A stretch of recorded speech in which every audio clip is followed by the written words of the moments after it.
Investigators are intensifying their search for Gabby Petito's fiancé, Brian Laundrie, as they hunt for answers following her death. Police are focused on a vast nature preserve in Sarasota County, Florida. Dive teams and other crews have been scouring the swampy area all week. This comes after the FBI announced Tuesday that 22-year-old Gabby Petito was a victim of a homicide. Laundrie is believed to be the last person to see her alive. Sydney Persing is at the Carlton Reserve, where Laundrie's parents say he went last Tuesday.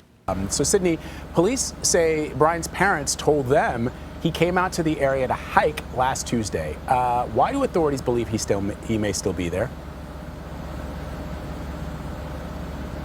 Vlad, good morning to you. Really, we're only left to assume that they're taking that word from Brian Laundrie's parents at face value, because other than that, they will not tell us. Northport PD is done giving interviews. The FBI similarly is tight-lipped. But as you said, his parents told investigators late last week that Laundrie came here on Tuesday to the Carlton Preserve for a hike. And since then, law enforcement has responded with a serious show of force. They have infrared cameras, canines, dive teams. You mentioned this reserve is vast. It is larger than Manhattan, 25,000 acres. So again, we're really only left to assume that they are taking his parents' word at face value because of the show of force they've come here with.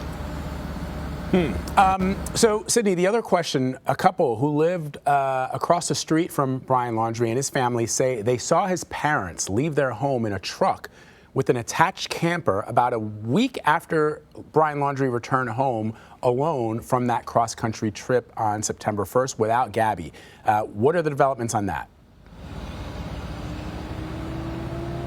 We know the FBI is aware of it. When we heard that from neighbors, we reached out to Northport PD and we asked them about it. All they would tell us is that couple has given that tip to the FBI, but they would not go any further. We don't know how they followed that tip, if it led them anywhere, or if they're continuing to pursue it today. And detectives are using evidence pulled from the Laundrie home to build sort of a timeline of Gabby's whereabouts before she died. What are they zeroing in on? And every day I read, which was fascinating about this case, Sydney, and I'm sure that you know this as well, is how the internet and how people around the country are providing tips, clues, digital footprints, digital breadcrumbs to law enforcement officials. Even now, even after Gabby has been identified and her death has been ruled a homicide, because people are still, helping police try to find Brian Laundrie. Vlad, absolutely. I think if you hadn't heard of TikTok before you learned of this case, you certainly know what it is now. That has been a huge help to investigators receiving those tips. And on that note, I want to mention we spoke with former FBI agent Rich Kolko last night, and he told us, some of those tips from social media, they're going to come in and they're going to be nothing. But the FBI continues to want you to send those in so they can sort through what's credible. Back to your question about what the authorities took from that home. Again, they will not tell us. We know they took bags and bags and boxes of evidence, so much over a period of time on Monday. They continued to collect evidence. We do know, though, that through a search warrant, investigators were able to get into a hard drive found inside Gabby and Brian's van. And in that hard drive, they were able to go and are able to go through her text messages as they continue that investigation. Another thing folks have been talking about, we learned in that search warrant, one of those text messages was a text to Gabby's mom. The last text she received, she called her grandfather Stan, and Gabby's mom said that was so abnormal. It concerned her because she always called her grandfather Grandpa, not Stan. So those text messages we know they're looking at, but other than that, bags and bags of evidence, we're going to have to wait to find out what was in those. That is fascinating. The other thing, Sydney, that is just, sort of remarkable about this case is when you look at those TikTok videos, when you look at Gabby's post from her cross-country trip with Brian, I mean, you would not be able to tell that there was anything wrong. And it sort of speaks to the larger issue of how we all sort of live our lives on social media. We project on social media an appearance that we want people to believe is our life, but the reality is that oftentimes it's not that at all. It's sort of, it has very little to do with the internal lives that we're leading. And the reason I bring that up is because you mentioned the search warrant records, and police noted in those search warrant records that Gabby's mental health appeared to have been deteriorating.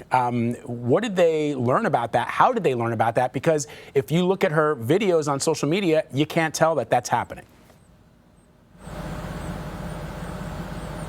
Vlad, you would never know, and I'm glad you asked, because from speaking with a number of neighbors who knew Gabby from afar, they weren't close friends, but they saw the videos, they saw Gabby and Brian working on their van.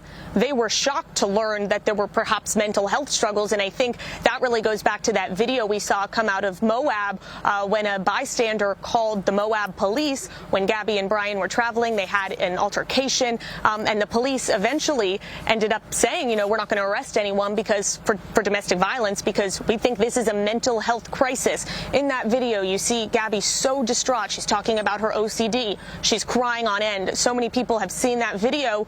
And again, neighbors I spoke with, they were shocked because they too followed along with their social media. Someone said, you know, it was like a fairy tale. We saw them working on the van.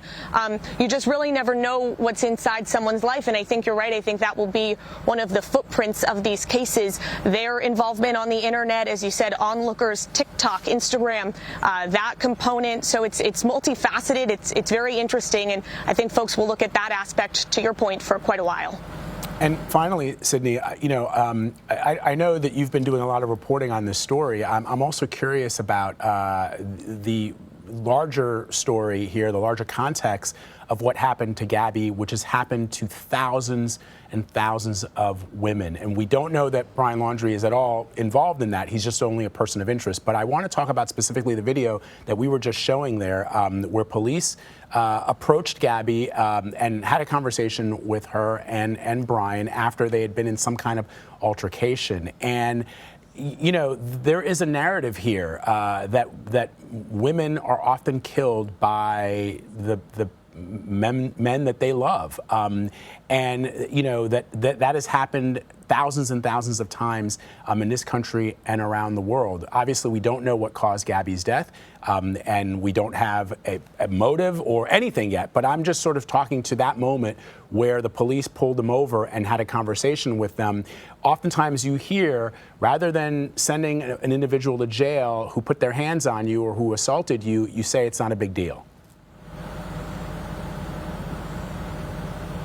Vlad, I think it's a really important point, and as we were talking about, so many different aspects of this case have fascinated people, it's gripped people, and I think, to your point, that is one of those aspects that people are really relating to. I spoke with one of their neighbors yesterday afternoon, and she said, you know, I can't help but feel this is Romeo and Juliet. It's not quite what you're saying, but it's along that same line of the romantic relationship, and she acknowledged, you know, I don't know what happened, but it's just very chilling for so many women across the country to see two people in love so happy, and then this is such a tragic ending, and the story obviously is not over. That's why we're outside here at the Carlton Reserve on day 5 of this search. So I think you're going to see this case, even if and when law enforcement find Mr. Laundrie, that those conversations are going to continue to happen, because they're not just happening here in Sarasota County, they are happening all across the country and all across the internet. Yeah, exactly. And again, to be clear, Brian Laundrie has not been charged with a crime. He is only being sought by police so they can ask him some questions. That is why the search is ongoing. Sydney Persing reporting for us in Sarasota, Florida. Sydney, thank you very much. Appreciate it.